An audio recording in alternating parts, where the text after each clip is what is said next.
recommendations begs the question of the actual authority wielded by CDP. This hearing should lead us toward conclusions on how to improve CDP efficiency and effectiveness in this vital area of national interest and security.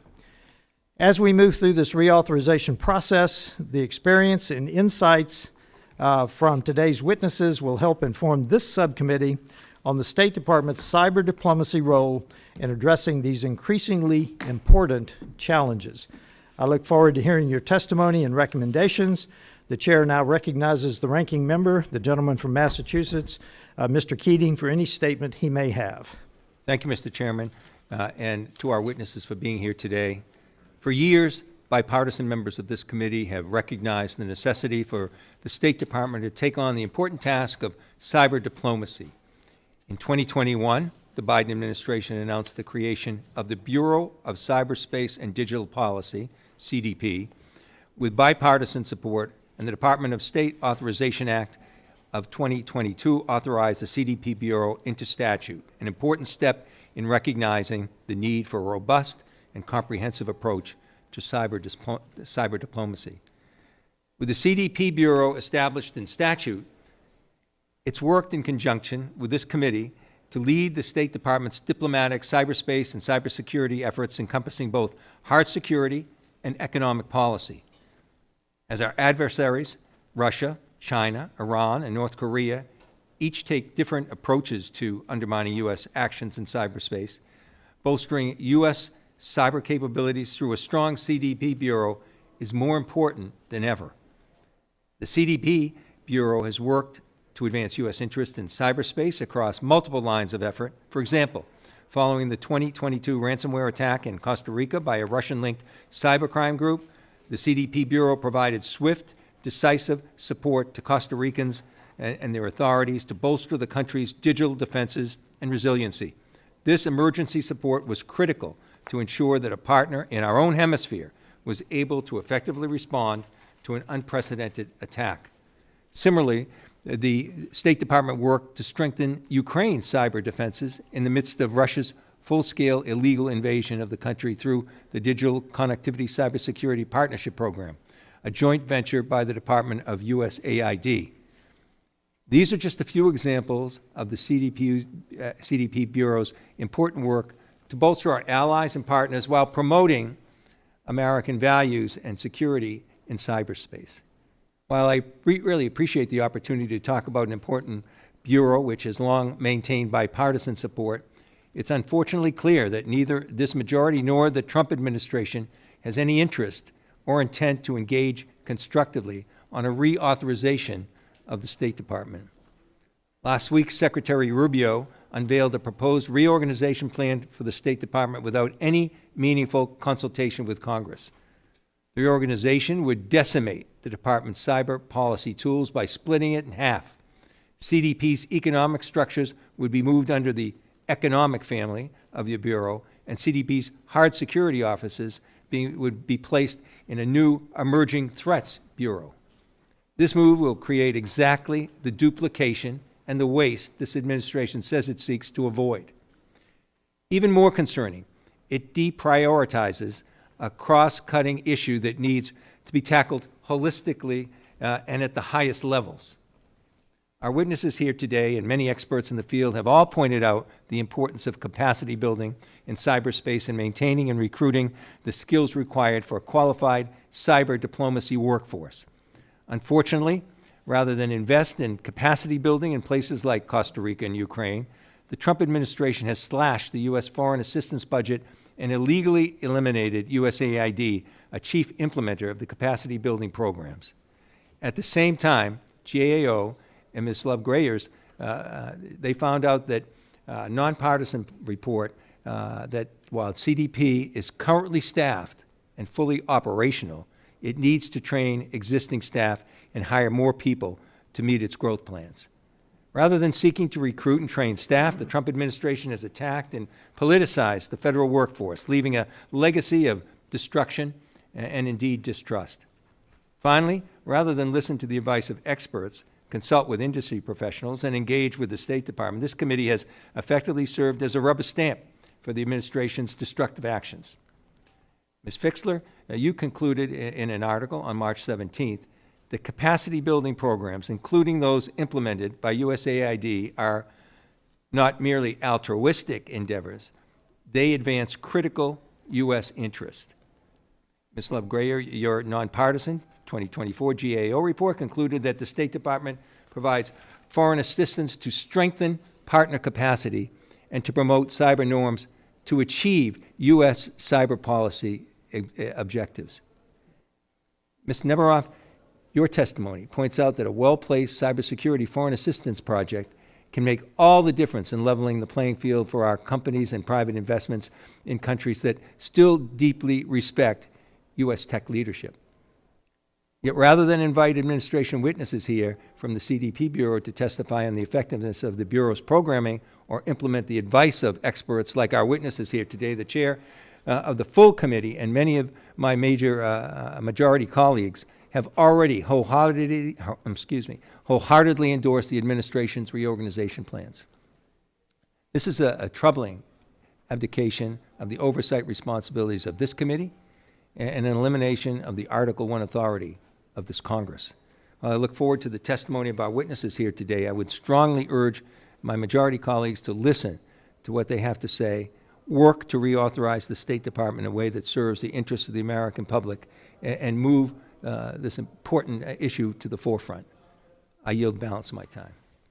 Other members of the committee are reminded that opening statements may be submitted for the record. We are pleased to have a distinguished panel of witnesses before us today on this important topic. Ms. Annie Fixler, Director of Center on Cyber and Technology at the Foundation for Defense of Democracies. Ms. Latesha Love Grayer, Director of International Affairs and Trade at the U.S. GAO. And Mr. Theodore Nemeroff, Co-founder and Vice President for Data and Compliance at Verific AI.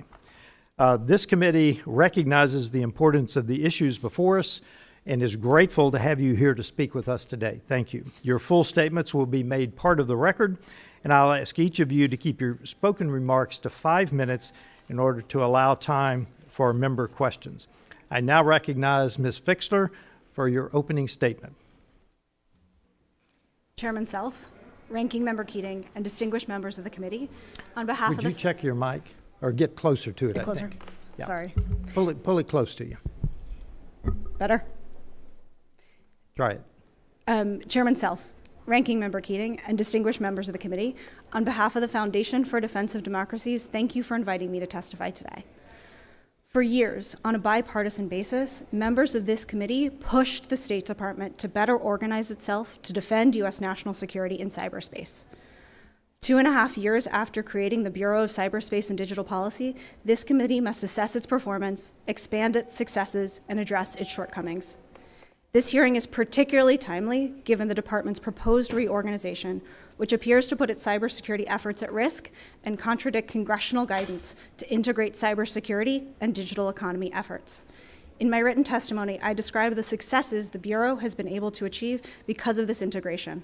I'd like to take this opportunity to summarize the threat we face and the role states' cyber bureau should play. Every day, malicious cyber operators sitting in remote corners of the world attack our critical infrastructure. Across energy, transportation, and communication systems, China has pre-positioned destructive capabilities. Beijing is prepared to use crippling cyber attacks to induce societal panic and interfere with our ability to project power. During the Biden administration, we issued stern warnings but failed to deter Chinese aggression.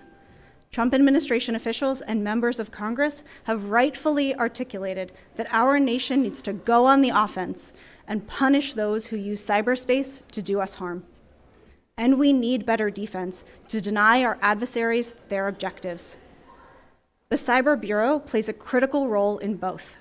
Over the course of its short tenure, it has demonstrated it understands these priorities and can execute the mission.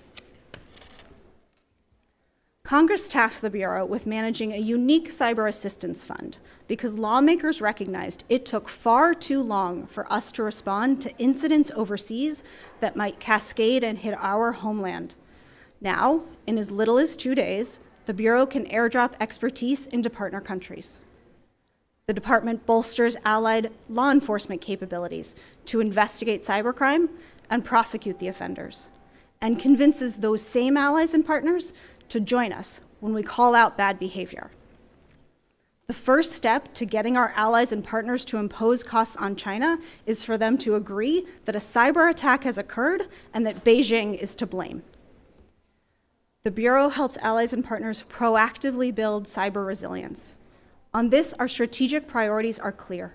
We need the countries that we fight with and through to have resilient infrastructure. Resilience buys America time to deploy a range of policy responses. Had Ukraine succumbed to Russian cyber attacks, Washington could not have provided the lethal aid that has helped Kyiv substantially degrade the military capabilities of a leading US adversary.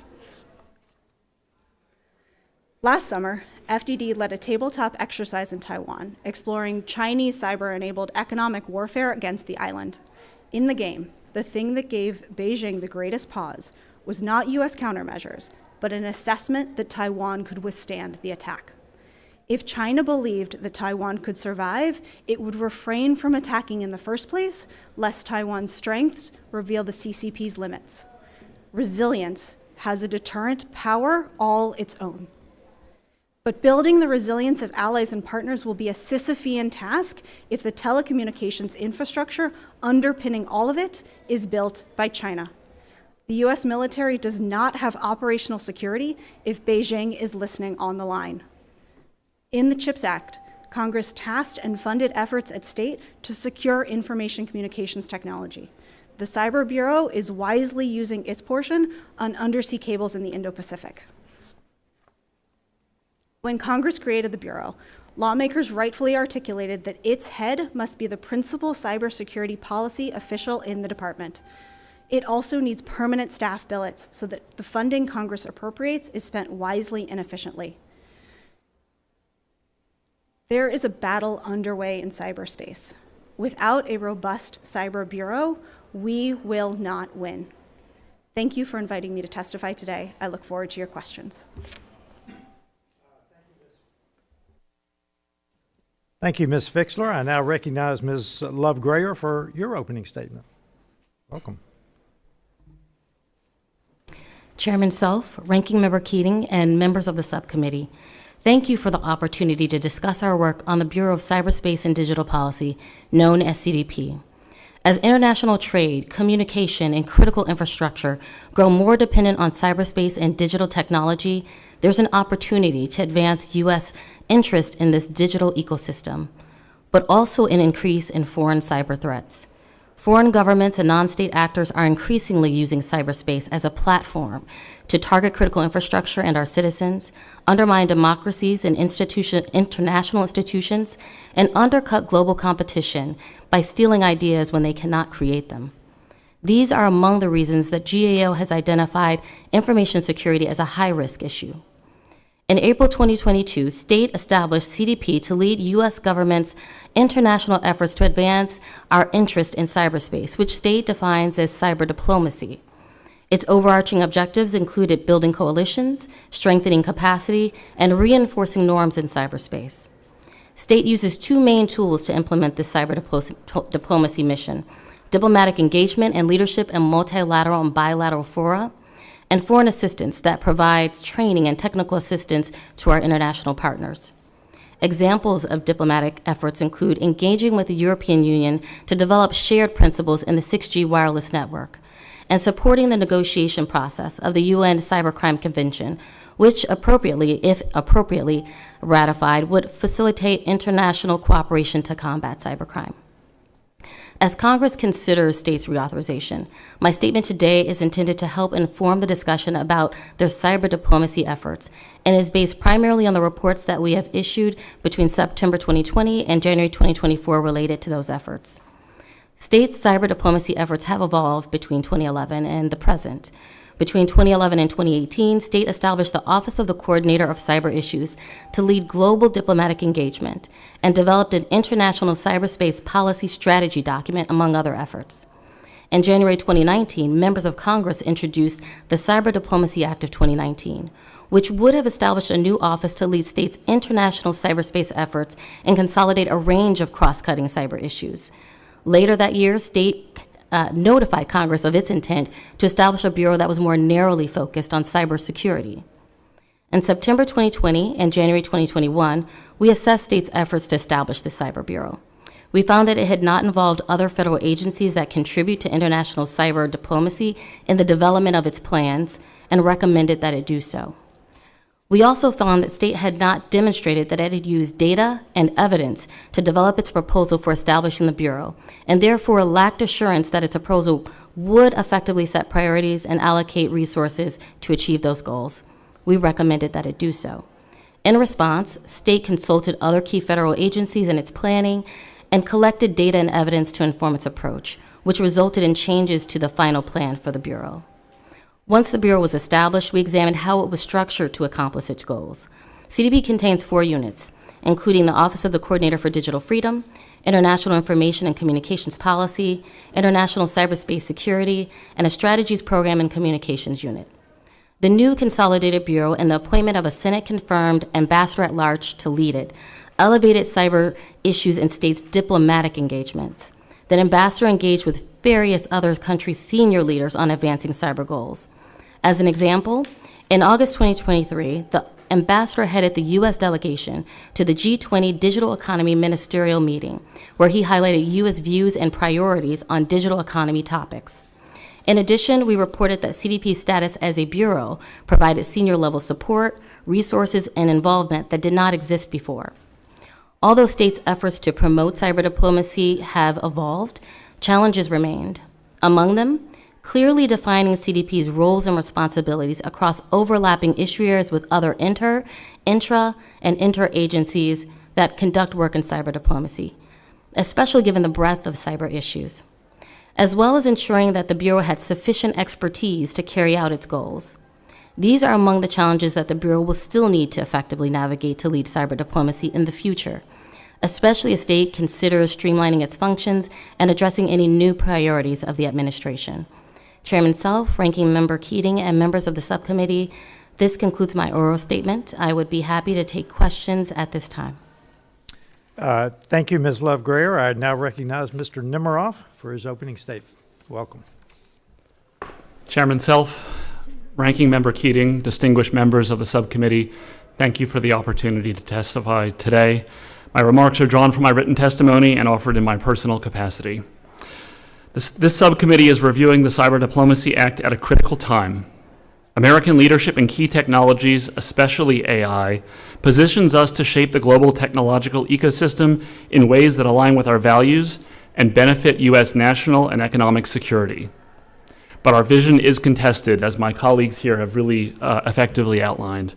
China poses the greatest and most comprehensive challenge to U.S. leadership, leveraging both economic and security tools to advance its goals. Russia, Iran, and North Korea also pose significant threats, and ransomware actors operating with impunity from Russian territory routinely disrupt our businesses, our hospitals, and our schools.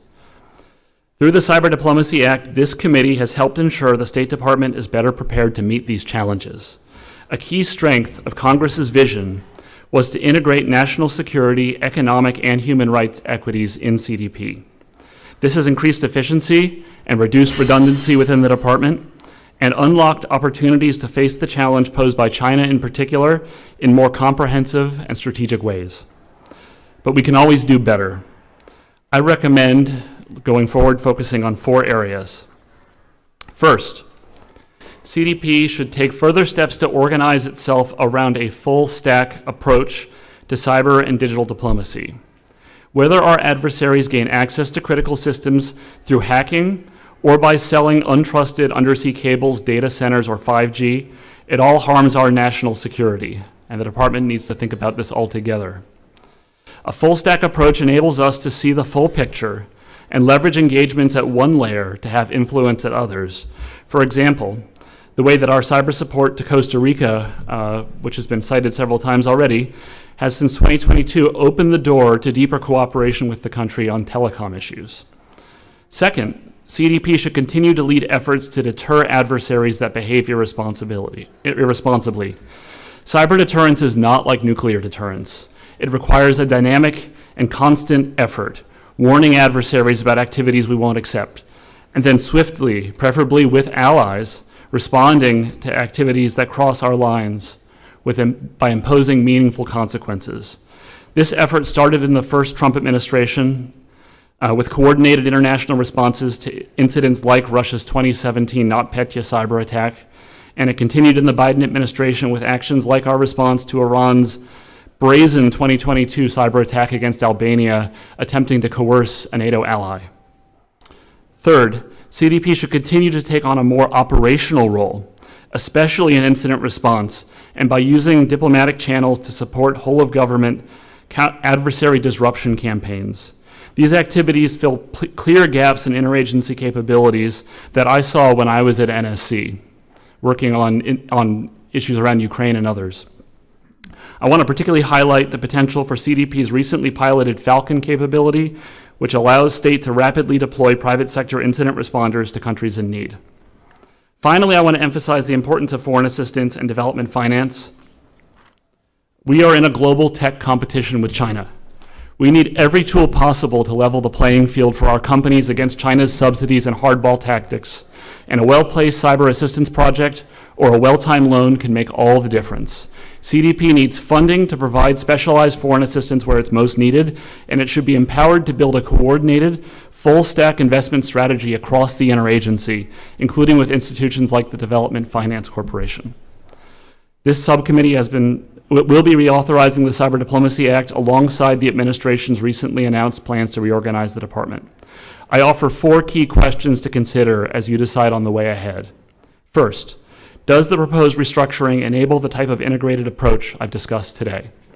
Second, does it maintain the requisite attention, authority, and responsibility of the department's most senior leaders, the ones who can make this a priority in states' regionally oriented work? Third, does it sustain and ideally accelerate efforts to build a technology-savvy workforce?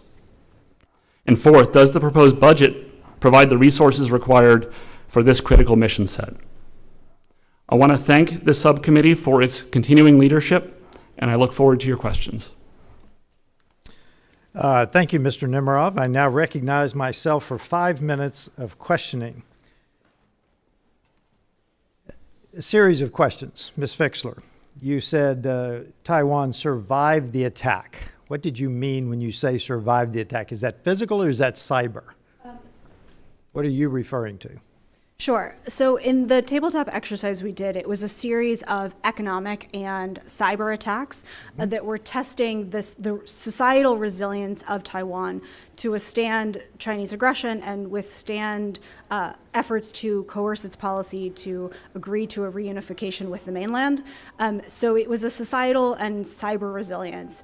And if the CCP judged that Taiwan could survive the pressure campaign, it might actually refrain might from not the go attacks. kinetic. Yeah. Okay. I want to read something to you. Yesterday, probably everyone in this room was aware of the 3-nation outage in Europe. I got back from Europe a week ago Saturday. So this is from the Siemens Security Advisory, just to show you how important this issue is. The point of origin for the blackout possibly originated, when they say possibly, they're not definitively saying something, but I believe that they believe this. Possibly originated in a high-voltage substation in the Basque region of northern Spain, specifically near Balboa at the substation that they named. The potential method of sabotage was a sophisticated cyber attack targeting the substation's SCADA system, injecting malware that overloaded transformers and triggered a cascading failure across the European grid. The malware exploited a known vulnerability in the Siemens system, and they listed that. So, Ms. Fixler, you, in your testimony, you mentioned the need for partners and allies to be cyber resilient. When I was in Europe, I talked to both politicals in Europe and to our U.S. military. And they made, the U.S. military, from the SACEUR on down, said that we need to be aware that their infrastructure to include cyber, needs to support our war plans. Can you elaborate on what you said about their vulnerable infrastructure impacts our national security? Sure. Thank you so much for the question. So we recently at FDD issued a report looking at military mobility, specifically the way that U.S. military forces rely on civilian critical infrastructure to move men and material in the United States. That is true as well overseas, and we intend to look more closely at the infrastructure in our NATO allies and how it must be secure so that our troops have secure transportation infrastructure, telecommunications infrastructure, because all of our forces rely not on infrastructure owned and operated exclusively by the Defense Department, but by civilian-owned infrastructure. So that infrastructure must be resilient to secure our forces overseas. Thank you. Ms. Love-Grayer, in what ways has the CDP worked with other agencies to advance cyber diplomacy? How does that impact national interest, defense interest? And where is the coordination point, and who holds the big stick, I'll call it, in this area, cyber diplomacy? Thank you for that question. I actually have several examples, but I want to use one that connects to what you just mentioned.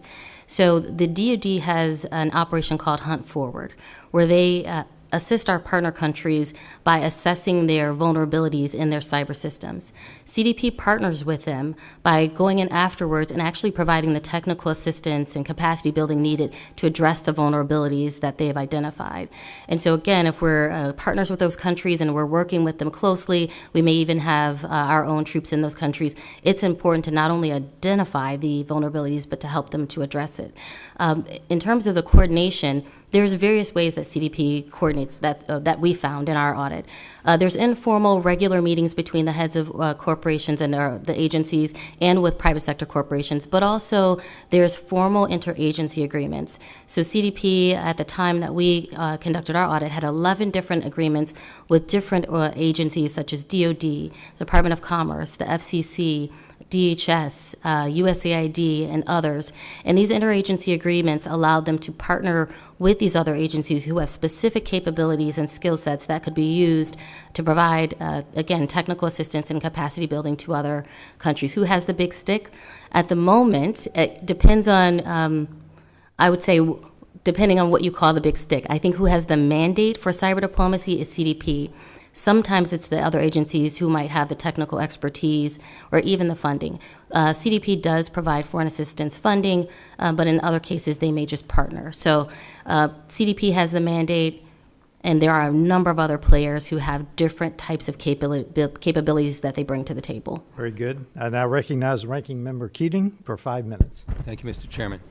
I think when we use terms like cyber diplomacy and other terms like that, it really doesn't give effect to the real threat that we have. It sounds something that wouldn't be like a direct kinetic attack or something that we had, but you know, cyber, unlike other kinds of warfare or other kinds of threats, there's no barriers there. There's no wall that can be built. There's no ocean that stands between these threats. They're global, and they have to be approached globally. And as so, we really rely on our allies in this area, even more in some respects than we would through conventional kind of threats that we deal with. So how important is it to have us make sure we are working in these areas, making sure we're funding the cuts to USAID and the other things that could have an effect on our ability to work with our allies? Because if we're working, America alone will just not work when it comes to cyber. So how great a threat is that, and what should we be looking for? Mr. Nemeroff. Thank you. So I think it's a long old saying that cybersecurity is a team sport, both within the interagency and with our allies and partners. And the key thing is to be able to work with allies and partners at different levels of cyber capacity and cyber capability. So in NATO, for example, we work across the board to try to raise the level of cyber hygiene and cyber capability. And then with particular countries, particularly those that are foreign assistance eligible, foreign assistance is a fantastic lever to be able to help them help themselves. And I think that's the key piece of this. Albania is a NATO ally. Albania was targeted by Iran by a major cyber attack that I think really implicated alliance-wide issues. And having foreign assistance as a way to get them to raise their capability was an important way of achieving our policy goals and to make the alliance safer. And I think readiness is a really clear imperative here, too, because timing is so important. Ms. Fixler, you mentioned how quickly the response has to be, and that's critical to being able to deal with this, and it has to be in place ahead of time. So another question I have, in our own internal, domestic workforce that's there to support this, I'm concerned with a lot of these cuts that are going on and the effects on the workforce and the expertise that could be walking out the door here. How important is it to have a workforce that's already trained, experienced, in place? And what would happen if through reorganization or cuts that was reduced and we lost that? How much of a threat would that create? I would just say that, thank you for the question. Recruiting and retaining technical talent is a persistent problem in the federal government, across the federal government, and at least part of it is a pipeline problem. We need a lot more STEM graduates. We need a lot more folks focused and pursuing cybersecurity degrees. Not all of them need to be four-year degrees. Associate's degrees are great. On-the-job training is great. Apprenticeships are great. And so I am particularly heartened by some of the efforts in this Congress to focus on cyber workforce, including things like the Pivot Act, focusing on providing a faster way for community college graduates to get into the federal government with cyber degrees, because we need a lot of cyber professionals in our government to focus on cybersecurity and the intersection between cybersecurity and national security. And I just add a few thoughts to this. One of the concerns that we had after we conducted our review on CDP is that they did need to recruit a specific type of official. They needed someone who had not just technical capability, but also diplomacy skills. And competing for that, as we spoke with the former ambassador of CDP, he noted it's very hard to compete with the private sector for individuals who can harness both of those skill sets. And so having the staff, if once you get them on board, keeping them and helping them to grow and understand the issues is important, but also having staff who can really cover the range. There's a broad spectrum of issues that are involved in cyber diplomacy. Yeah, with 30 seconds left, too, Mr. Nemeroff mentioned AI, and this is just going to accentuate and geometrically affect our ability to respond in any timely fashion. And one of my concerns is with the reorganization, there could be siloing of different functions. And the whole point of CDP is to bring it all together. And perhaps in any kind of written responses that you might have, since my time is running out, you could really comment in greater detail on the threat of that siloing and how we should be looking at reorganization so that there's not greater difficulty in being able to respond to these really critical threats. I yield back. I now recognize Mr. Davidson for 5 minutes. Thank you, Chairman. Thanks to our witnesses for your testimony and your preparation for this hearing. Ms. Fixler, you argued in a March 17th op-ed that cuts to USAID harm our cyber assistance to allies and partners. I mean, by definition, if we don't give them money, we're harming the assistance. But are they really harmed? And I guess to what extent do we want to preserve it? I think you make the case that this could and should be consolidated under CDP. What's the appropriate amount and kind of cyber assistance that the United States should be distributing? Sure. Thank you for the question. So I think one of the things that CDP has demonstrated it's good at is using a little bit of U.S. foreign assistance, marrying that with assistance from U.S. partners and allies, and private sector investment. So I'll talk about the undersea cables area, because that I think is where that shines. U.S. technology companies, communications companies, are making major investments in undersea cables. They're interested in connecting major population centers because that makes sense from a market perspective. When CDP is able to get involved, it can use a little bit of foreign assistance, find U.S. partners and allies who are interested in the issue, and then combine that with the private sector investment so that we look at it from a strategic perspective.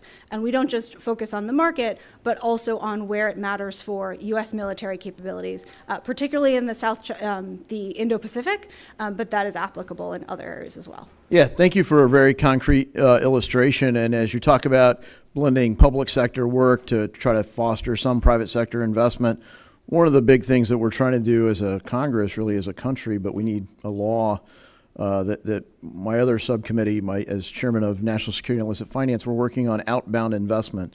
So I wonder, Mr. Nemeroff, as you think about AI in particular, one of the most rapidly changing tech sectors, and you think about cyber and other factors, what kinds of things ought we to consider within cybersecurity? I think the real tension comes between one approach that says, well, we don't want American companies investing in AI outside of America, or maybe a more concrete example that uses kind of the financial services treasury thing and saying, here is specifically who we don't want you investing with.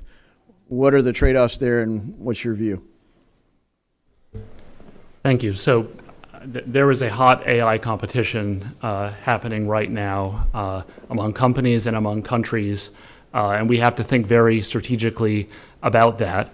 Cybersecurity comes into it in a lot of different places, but critically in this area, in protecting the hard-won IP that our companies produce in developing AI models. And so I think it is important to be thoughtful when one is building data centers anywhere, whether it's here in the United States or elsewhere. How do we build in the right cybersecurity systems in order to protect our assets from others who might try to steal them for advantage? Say nation states that might use their intelligence services to steal American intellectual property. Absolutely. Like China. Like China. Like China. All right. Yeah, so that's exactly what we're trying to cut off. And of course, they don't say, hey, we're with the Chinese intelligence service. They set up companies and they use it to steal it. And that's why we really want to go with a sanctions-oriented approach, I think, where you go named individuals and named companies that basically you create a burn list and we keep it going. So we'll see where that goes, but hopefully we'll get that done. One of the trade-offs there is always civil liberties. So we find people that say, we're really concerned about freedom of speech. Congress, of course, isn't, according to the First Amendment, supposed to make any laws abridging the freedom of speech. What can our committee do by working with CDP? Because that was the claim that they were just combating misinformation and disinformation when CISA was, frankly, it seemed pretty Orwellian. I mean, a lot of my constituents had a lot of concerns about an American big government agency saying what an American citizen is saying is somehow foreign misinformation. How do we get that right? Fundamentally, the First Amendment is kind of has to be at the bedrock of everything that we do. I think we do have a challenge that adversaries seek to use the openness of our system to exploit and disrupt or cause to advance their agenda. That's got to be a part of the consideration. CDP's focus primarily has been on promoting freedom of expression and digital freedom abroad. And on, in particular, safeguarding our networks and other people's networks from cyber threats. Yeah, I think that's the proper focus. I think CISA definitely got it wrong, and frankly, some of these agencies that were created to defend America were weaponized against American citizens. We want to make sure that we prevent that from happening, and maybe the best way to do that is to hold some of those former officials accountable. Thanks. My time's expired, and I yield back. I now recognize Representative Amo. Mr. Amo. Thank you, Chairman Self, and thank you to our witnesses for being here. Look, it's no secret that digital technologies are quickly evolving, bringing with them greater connectivity and new and emerging threats. And these threats are not unique to the United States. They transcend borders and affect our allies across the world. They require close collaboration and global solutions. And starting under the first Trump administration, there was bipartisan consensus that America needed a cross-cutting bureau, reporting directly to senior State Department leadership that could coordinate the various elements of cyberspace, digital technologies, and global digital governance. The Bureau of Cyberspace and Digital Policy, and I know we're all associated with the acronym CDP, now was born in 2022. And its mission, I think, is one to come back to and just, underscore, to ensure an open, secure, and reliable internet, a necessity to promote democratic values like privacy, freedom of expression, and access to information. And CDP made our foreign cyber policy more efficient and streamlined our cyber diplomacy. But Secretary Rubio's new reorganization plan for the State Department breaks CDP. And I think it's important to highlight these changes. Separating its economic functions and moving cybersecurity into the new emerging threats branch. This plan undermines the core reason CDP was created, again, streamlining international cyber policy. It is not efficient to create overlapping and redundant mandates. It is not efficient to jeopardize how CDP coordinates cyber policy with the Department of Defense, Homeland Security, and the intelligence community.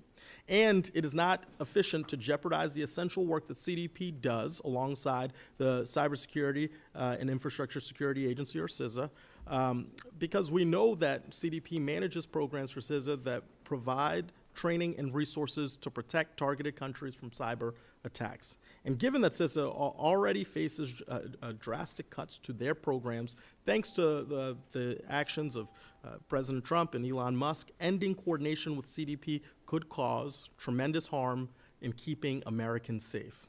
And so, Ms. Love-Grayer, how does CDP coordinate with CISA to ensure that we have a comprehensive strategy for cyber diplomacy? And how would the plan on the table from Secretary Rubio that splits up CDP affect their collaboration with agencies like CISA? In the past, we found that CDP, in particular the ambassador at large who led it, coordinated very closely with CISA, with the Office of the National Cyber Director, to ensure that our domestic policy and our foreign policy, our foreign-facing policy, aligned, so that our views, our perspectives, our policy interests, and our values would be represented in the foreign policy that we had as we faced and engaged with other multilateral organizations. So there was a lot of coordination there. At the same time, the views and the interest and the issues that the ambassador heard out in the world, he would bring back to our leaders here on the domestic side to ensure that we could learn from that as well, that we were using that to inform our own strategies and our own protections at home. So that collaboration we found to be pretty important. In terms of where they sat, it was very important that the ambassador did report directly to the deputy secretary, because he had more direct influence and the ability to get leadership support on major decisions. That coordination sat above all of the other bureaus, and so there was a higher level of gravitas that was given to CDP and being able to garner resources and support across the department is what we found. So that breaking that up could look different in the future. Yeah, and no better time to elevate and make sure the gravitas of that coordination is central while the threats grow by the day. Before I wrap up here, last week, back at home in Rhode Island, I joined Rhode Island College to recognize their designation as a National Security Agency Center of Academic Excellence. And during that time we spent together, we discussed the need for a well-trained and stable cyber security workforce and a pipeline. And one of the things that I certainly would welcome your responses in writing as my time wraps up. We have seen this disdain from the president for public service and federal workers and fire and employees. And so, I want to ask a different version of what the ranking member asked previously, just to assess the firing and how it has of workers and how it's affected our future ability to attract. And I know that might require you to speculate a little bit, but clearly there is an impact, a lasting impact that the termination of employees, for no reason will have on this cybersecurity workforce. It'll make us less safe, and I welcome your thoughts on that in the future. With that, I yield back. Thank you. Before I introduce our next speaker, the ranking member has asked for a comment.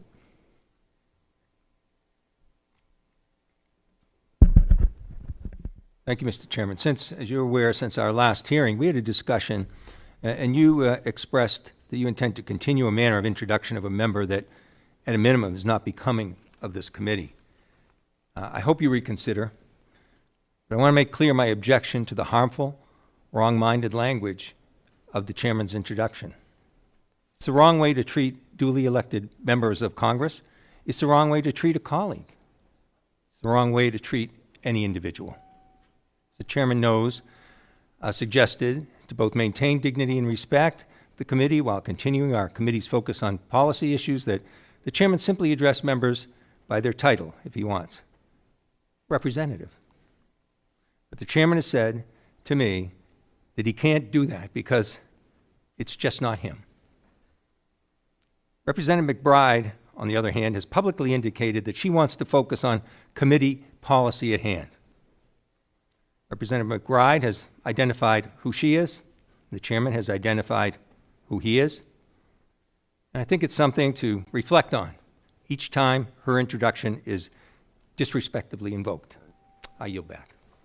With that, I find myself in the position, in order to maintain the parliamentary integrity of this hearing, with being the lone majority member here, I would like to recognize Representative McBride. Thank you, Mr. Chairman. I appreciate that. Thank you. That means a lot. And thank you, Ranking Member Keating, for your friendship and your support. Thank you so much to our witnesses for joining us today, for your perseverance through a hearing. Cyber diplomacy has never been more important to American national security interests, and it will continue to grow in its significance in the years to come. This is why the administration's proposal to reorganize the Bureau of Cyberspace and Digital Policy deserves serious consideration and scrutiny. And today we should be asking ourselves, does the proposal by the administration make America safer, stronger, and more prosperous? Unfortunately, in just 100 days, the Trump administration has attempted to undertake massive and disruptive changes in how our nation conducts our diplomacy, throwing our entire national diplomatic ecosystem into upheaval.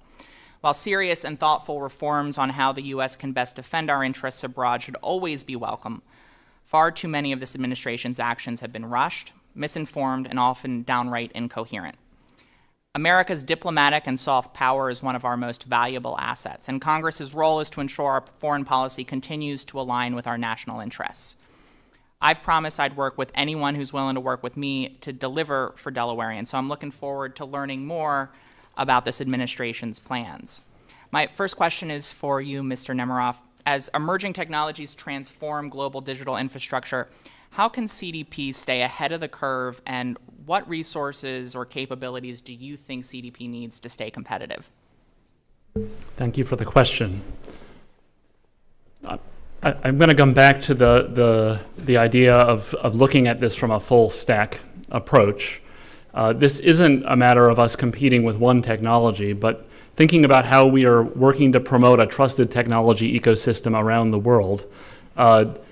Undersea cables, older technology like undersea cables, then data centers, and then 5G networks. That's going to shape a lot of what then gets rolled out in terms of AI in different countries as well.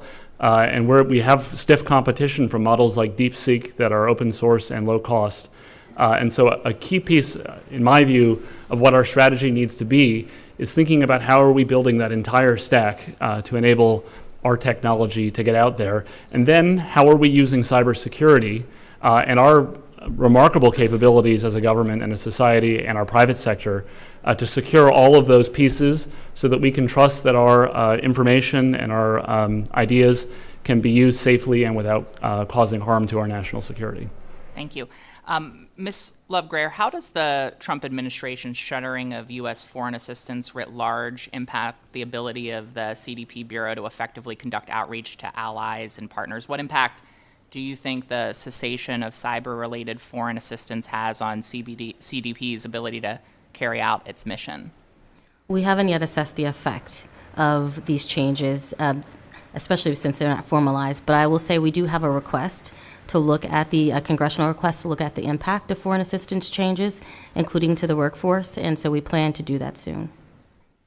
Thank you very much. And I want to reiterate the comments of my colleague, Representative Amo, and the ranking member earlier about the ranking member made earlier about the importance for us to provide a respectful, predictable, sustainable career option for public servants across the federal government. And this is an area that obviously requires specific training, specific skills, which makes it that much more difficult to recruit for and retain in, especially when competing with the private sector. And I think it's important as we have these conversations to recognize the importance of protecting our federal workforce and treating them with respect as we seek to fill these positions and have the best and brightest working in this critical capacity. So thank you very much. And Mr. Chairman, I yield back. Thank you. I recognize myself for 5 minutes. We are leading on this CDP reauthorization. I've got several questions. We have, and for everyone's information here, we have a non-governmental witnesses here because we don't have a lot of people confirmed yet. So that's why we have you, and I appreciate y'all filling in the gaps while we can. So a couple of, first of all, for you, Ms. Fixler, undersea cable routing. Because we've seen undersea cables being torn up in several different theaters of the world. Is this an area that we ought to be engaging with our allies? Because is there any way to protect the undersea cables or route them which would help national security? Sure. Thank you for the question. Undersea cables are a critical issue, and it is both the physical resilience and the cyber resilience of that infrastructure and the ownership and operation of that infrastructure.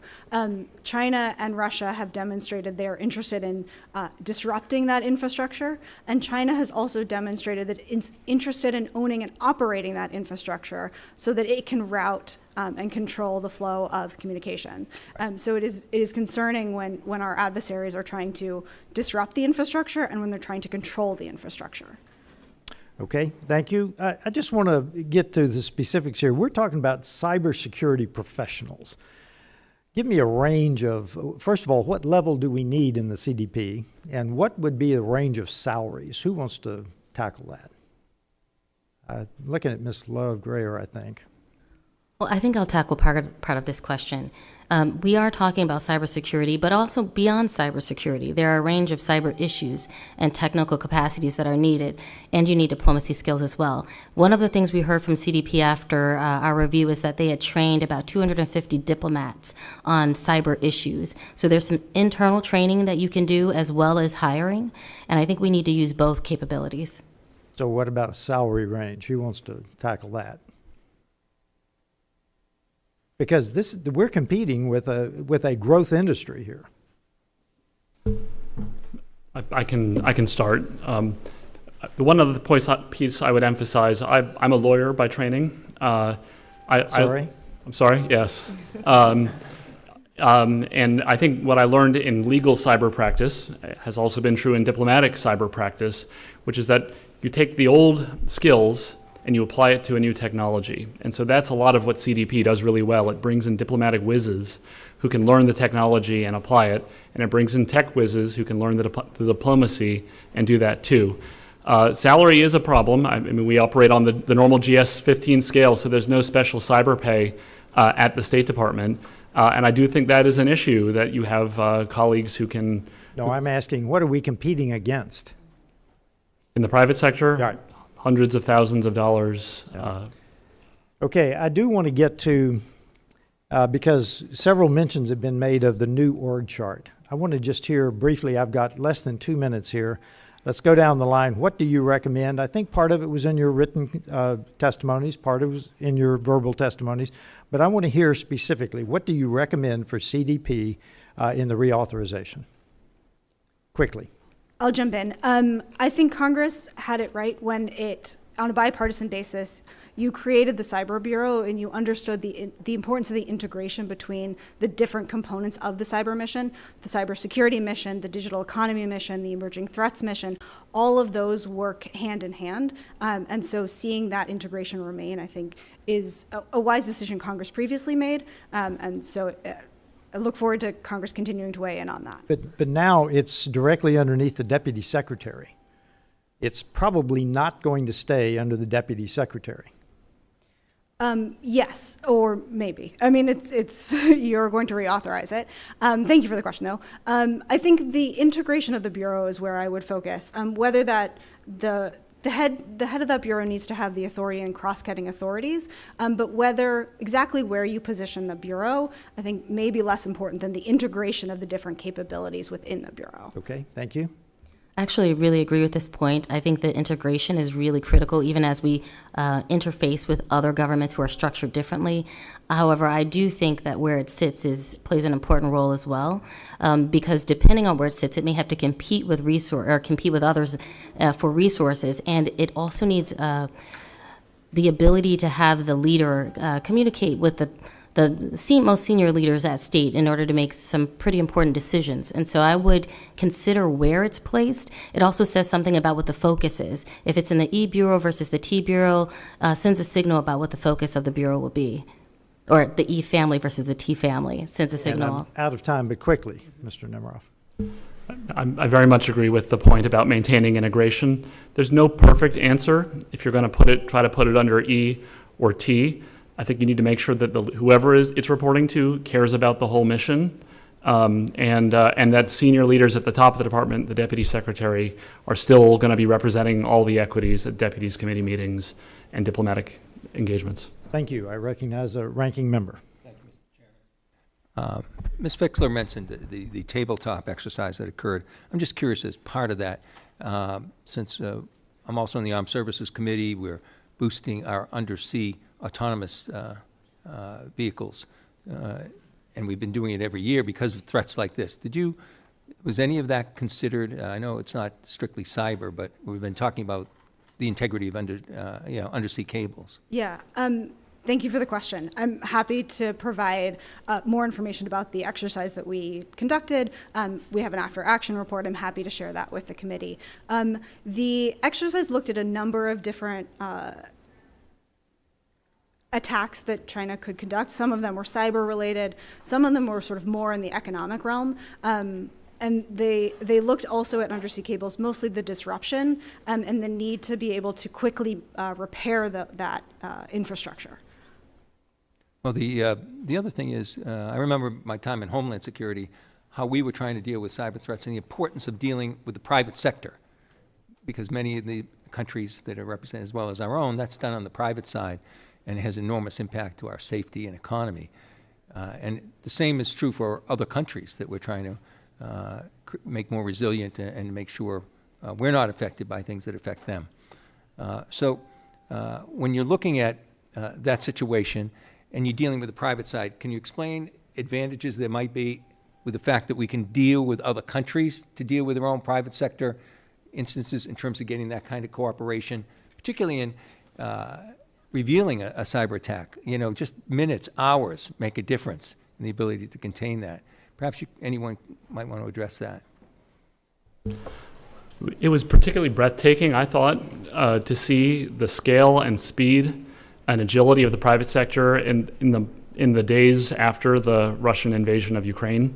They're able to move at a speed I wish governments could move at, and so they're a critical partner wherever you're operating. I found that foreign assistance is a part of it, but another part of it is maintaining a shared situational awareness. And the reporting that you referred to that they often issue is really an early warning often of incidents that we need to respond to quickly, and so they're a critical partner. Great, thank you. I notice we have another member who's come for a first line of questioning, so I will yield back. I now recognize Ms. Kim. Thank you, Chairman Self. Thank you. I want to thank our witnesses for being here today. Let me go right into questions like how can private sector's technological expertise, such as that from organizations like Verific AI, be leveraged to enhance the resilience of allied infrastructure against state-sponsored cyber attacks? Thank you. I think it's a critical thing that every country and government needs to recognize that this has to be a public-private partnership, and that governments need to rely and use private sector capabilities to secure their networks. We've made important strides within the US government, for example, moving to cloud as a place to store our data in order to help take cybersecurity out of the hands of individual offices and place it higher up. We've also found that when incidents happen, private sector is often the most agile in investigating and remediating. And so it's very important as we talk to our allies and partners to make sure that they're thinking about this as a team sport as well, working with their own companies or working with capable US cybersecurity providers in order to provide these kinds of services and support. I would just add, Fixler. yeah, as well. CDP maintains some of those relationships.